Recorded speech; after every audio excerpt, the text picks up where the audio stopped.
હું કુશાંગી વાત કરું છું. તમારે 10 પર પર્સનલ લોનની રિક્વાયરમેન્ટ છે. હા, લોન જોઈએ મેડમ. ઓકે, તમે શું બિઝનેસ કરો છો કે જોબ કરો છો? ના, મારે બિઝનેસ છે. શેનો બિઝનેસ? બિઝનેસ છે આપણે છે ને હાથીનો ફળ લઈ વેચનો, ખરપડા લઈ વેચનો ધંધો કરું. શેનો? હાથીના ફળ હોય એ લઈ વેચનો ધંધો છે અને ખરપડા લઈ વેચનો ધંધો છે. લઈ વેચનો ધંધો કરું. ખરપડા લઈ વેચ ને હાથીનું ફળ લઈ વેચ કરું. ઢોંગરી લઈ વેચ કરું. તમારે ઇન્કમ કેટલી આવે છે એમાં? મારે જો કે હાથીના ફળ લઈ વેચ કરું ને ખરપડા લઈ વેચમાં મહિને શું કહેવાય મહિનાની 3-4 લાખની આવક છે. ઓકે, એમાં તમે આઈટી રિટર્ન ભરો છો? ના, એવું કઈ છે નહીં હો. એવું નથી. હા. એના સિવાય કોઈ લોન ચાલે છે તમારે? ના, લોન તો બીજી તો એક હાલતી નથી, પણ હવે નવો એકાદો ધંધો ચાલુ કરવાનો વિચાર છે. ગયો કેટલી રિક્વાયરમેન્ટ છે? મારે જોઈ છે 5-7 લાખની લોન જોઈ. કયો 5-7 લાખ? હા, અટાણે શું કહેવાય થોડોક ધંધામાં મંદી છે. કયો અટાણે શું કહેવાય હાથીનો ભરની સીઝન છે ને તે સસ્તા ભાવે ખરીદી લઉં ને પાછું હું 2 મહિના કરીને પછી ડબલ ભાવમાં વેચવા થાય. કયો અટાણે સ્ટોક કરવો હોય હાથી ભરનો.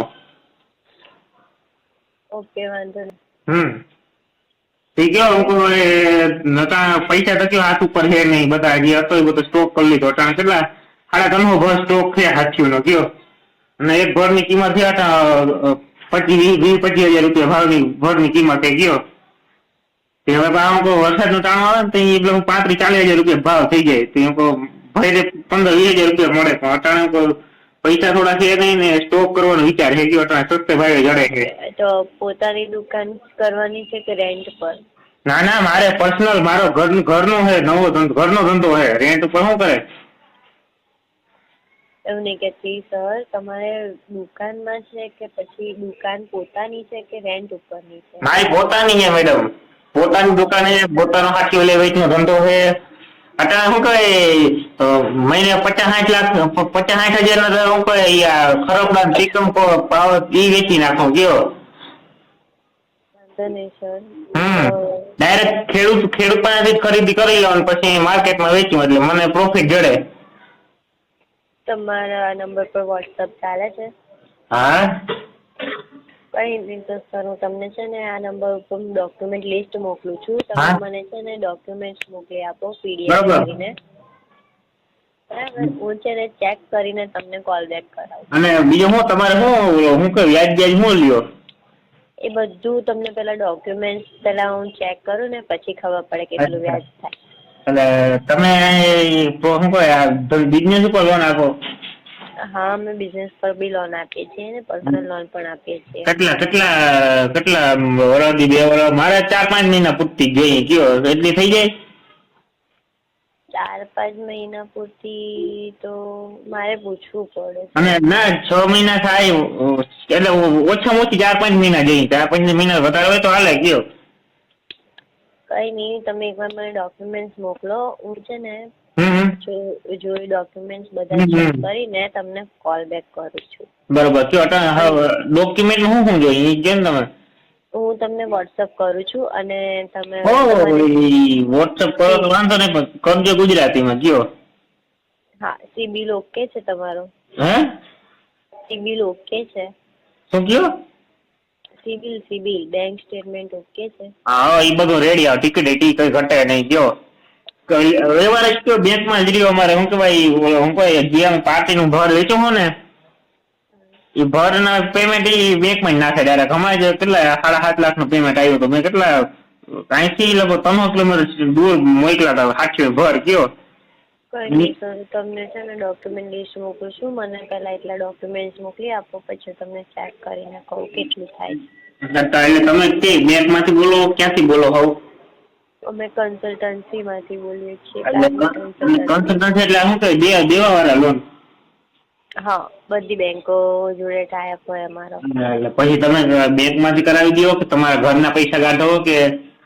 અમે સર બેંકમાંથી કરાવી દઈએ, જ્યાં ઓછું વ્યાજ લઈને ત્યાંથી અમે કરી આપીએ. બરોબર. અચ્છા, એટલે તમે શું કહો એટલા માણસ વચ્ચે ત્રીજો માણસ? હા, હું તમને કરાવડાવું કોલ બેક. અરે બરોબર. તો પછી તમે શું કહેવાય ઓલો તમારો ચાર્જ બાય કંઈક લાગતો હોય ને? હા, એ બધું તમને કરીને કહું છું. એટલે તમે ચાર્જ તા કયો કેટલો લાગે એ પ્રમાણે કયો ને, તો મને બીજા કોકનો એકાદ ફોન તો આવ્યો હતો કયો. સર આમાં કેવું છે, અમારે છે ને બિઝનેસ લોનના જે સર છે ને હા, એ અવાજ તમારો કપાય બેટા. અમારા જે બિઝનેસ લોનના જે સર બિઝનેસ લોન જોવે છે ને, હા તે સર છે ને અત્યારે બહાર ગયા છે, તો તમે મને ત્યાં સુધી ડોક્યુમેન્ટ્સ મોકલો. અચ્છા, એવું હોય કા? હા, એમને ખબર છે કે બિઝનેસ લોનમાં શું. અચ્છા, શું ધંધો છે ને કઈ રીતની પ્રોફિટ છે ને, એટલે છે ને મારે હમણાં શું કહેવાય મારા ધંધામાં કેવું હોય મેડમ ખબર, કે અત્યારનો સમય છે ને કે એ ટાઈમમાં છે ને બધો ભાવ ડાઉન થઈ ગયો, પછી વળી ચોમાસાની સિઝન આવે ને એટલે હાથીનો ભાવ ડબલ થઈ જાય. કે મેં ભલે વ્યાજે પૈસા થોડાક લઈ લઉં ગયો લોન ઉપર, પછી હું શું કહેવાય પાછો ચોમાસાનું ટાણું તો ડબલ પ્રોફિટ થાય ગયો, એટલે ધંધામાં ફાયદો રહીએ. એટલે હું કહું સર તમે મને છે ને ડોક્યુમેન્ટ મોકલી આપો. બરાબર. એટલે મારા શું ડિસ્કસ કરીને આ પ્રોપર્ટીના ફોટા જો, પ્રોપર્ટીના એટલે આપણા ધંધાના જે હાસ્યના ફોટા જોહે ને શું કહેવાય ખરકડાના જોહે. પ્રોપર્ટીના ફોટા આપો, Aadhaar card, PAN card, bank statement. બરોબર. મારો સ્ટોક છે બરોબર, સ્ટોકના ફોટા જોઈને બતાવી દો. મતા હા સટ્ટો માર્યો ઘરનો ગયો. હા, એ બી મોકલો. બરોબર. અને ફોર્મ 60 જેવું કંઈક બરોબર. ખરું તમારે 7/12 ને ફોર્મ 60? હા, એ તો બધું હોય ને મેડમ, એના પર તમારો ધંધો હાલે હે કયો. હા, તો મને એ બધું મોકલી આપો. મેં હા, તમને જે કીધું ને એ બધું મોકલી આપો. બરોબર. એ સર જોડે ચેક કરે. એટલે હાથીના ભરના ડોક્યુમેન્ટ આવે કયો, એનું ફોર્મ ભરીને પછી કાયદેસર લેવા જ કરવી પડે, તો એ મોકલી દઉં ને? હા, મને જેટલું છે ને તમારી પાસે બધું મોકલી દો. કોઈ પાસે એમાં હાથીનો ભર લઈને તો 40,000 45,000 નો એક પડે, 35,000 નો પડે, તો એનું શું કરવું પડે, કઈ લખાણ કે ભાઈ આ ભાઈ પાસેથી આ હાથીનો ભર છે, કેટલા કિલો વજન છે, અને આ ભાઈએ ખરીદો છે, તો એ બધું હું મોકલી દઉં ને? ના, એ બધાની નહીં જરૂર. અચ્છા, તો ખાલી તમારે સ્ટેટમેન્ટ જ જોઈએ કા, કે કેટલા પૈસા ખાતામાં આવે કેટલા જાય ને? બરોબર. સમજાઈ ગયું.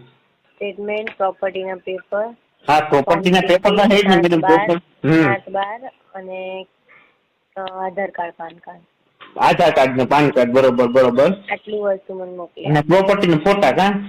હા, અને આટલી વસ્તુ મોકલી આપો. બરોબર. તો અટાણે તમને થોડીક વાર મોકલી દઉં કે અટાણા જગ્યાએ ભર જોવા આવ્યો હતો, ભરનું હોડું હાલે છે, તો મારે શું કોઈ ગોડાઉન છે, મારે ગોડાઉન થી 5-6 કિલોમીટર દૂર હોતો ને કેવો બધું ડોક્યુમેન્ટ બધું ત્યાં પડ્યું. મારે ગોડાઉન છે ને, ભર સ્ટોક કરું ને તો અડધી કલાકમાં મોકલી દઉં. બરોબર. ત્યાં જાય એક ફાઇનલ કરીને.